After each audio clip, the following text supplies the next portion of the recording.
can see the teams battling to come up now. It's very important. You got Movistar right up there with Lobato. The blue jersey's just behind. They want to get Kittel. If Kittel can get into that right corner in the first 2 or 3 places, then he just has to kind of hope, fingers crossed, that he doesn't lose much time, because there's still some bonuses tomorrow. Movistar still working with Lobato in mind. Andalusian sprinters yet to taste any sort of victory this year. Edix Quickstep still with the red jersey, still with Marcel Kittel, and the way it was blowing up, that's a bit of a surprise. You just see the red jerseys of BMC on the left-hand side, just waiting and waiting for their opportunity to pounce. Wisniewski at the front on the right-hand side in the blue. There he is, with a white helmet, Etix Quickstep jersey. They've got the brand new yellow patches of the new sponsor Lidl on their shoulders as well now. Less than 4Ks to go. 2 minutes and 2 to the Cavendish group, so that's one thing we can be certain of today. Mark Cavendish will not be in the running to defend his overall general classification title. Yeah, it's very unfortunate that happened, but you know, that's bike racing. Sometimes you need a bit of luck on your side, and unfortunately for Mark Cavendish, he had no luck today. The wall of the Hatta Dam.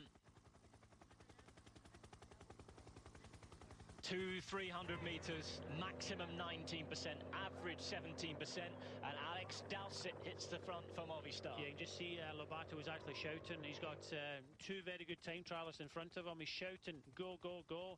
So that's to Alex Dowsett and Castro Viejo just in front of him. This is what's to come. Only 185 metres long, the final part, but the ramp to the Hatta Dam maxes out at 19%. Velo viewer, as usual, with all the facts and figures. You can have all the facts and figures you want.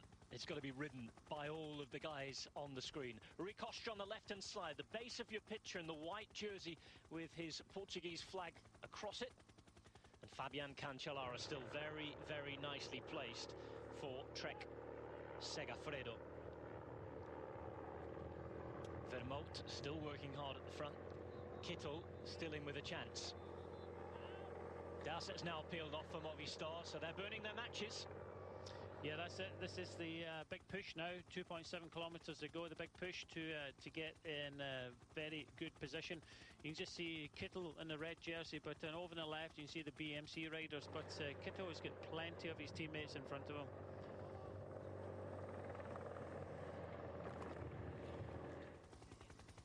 Cancellara and Nizzolo are going to have a go at this.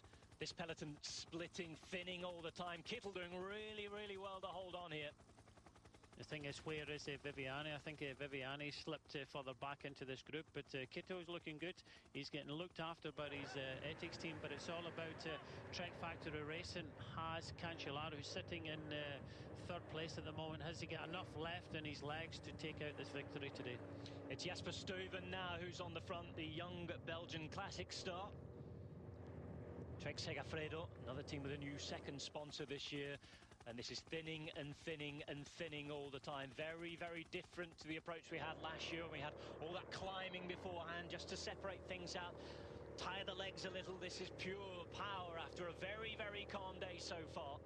And Marcel Kittel, the man we thought might struggle the most when he went uphill, is showing that has some really good form. And all that pre-season work is working. 1.5 kilometres to go now. In 500 metres, the road really starts to ramp up more seriously. 6, 7, 8%.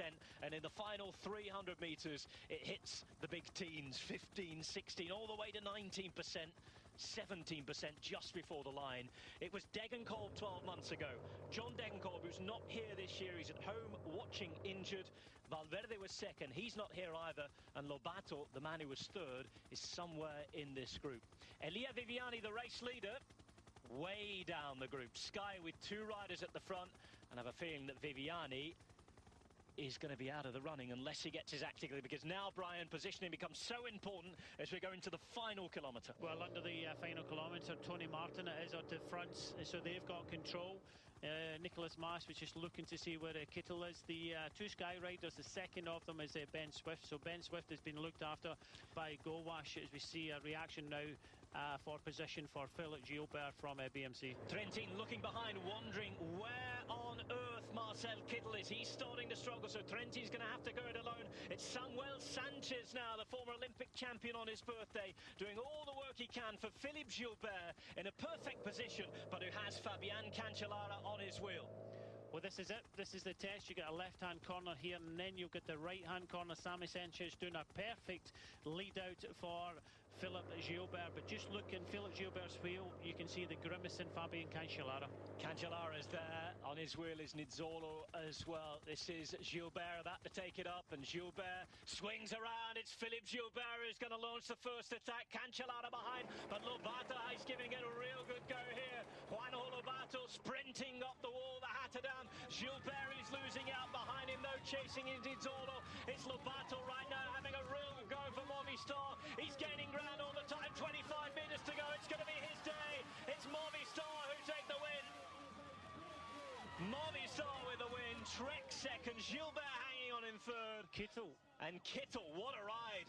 And I'll tell you what, he's in a great position to take the overall win tomorrow.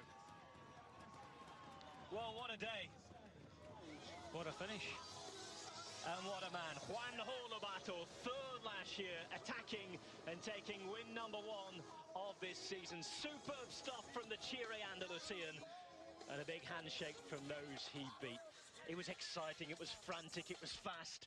Gilbert maybe left a little isolated going into that corner. He's on his own. Samuel Sanchez could offer no more. And Cancellara also running out of steam. It was Lobato who ridden here last year, knew what it was like at the front and used all of his experience, Brian. Well, we were saying that Movistar had been quiet, but this is what they've come here for. Lobato coming up trumps, and you know, he really took this on from the front.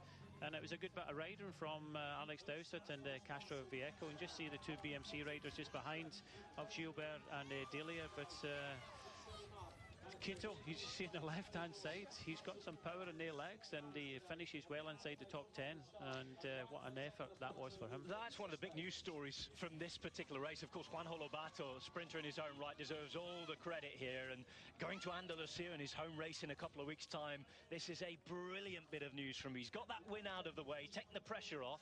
Last year, he was so good on his home tour, and he'll be looking to try and take a couple of more wins again. But Marcel Kittel, we wondered at the start of the week what his form was going to be like. Put that doubt straight away out of our heads with the first win on the flat. That's where we expect him to win. But he showed here that he must have been training so hard. Look at him, right at the bottom in the red, gaining places all the time.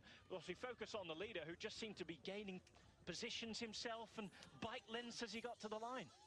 That's amazing, and he's coming up, as you can see in the bottom of the picture. He's coming up there, so he'll lose time in the first two, Lobato, the Trek Factory racing rider, but he'll get the same time as the riders just behind.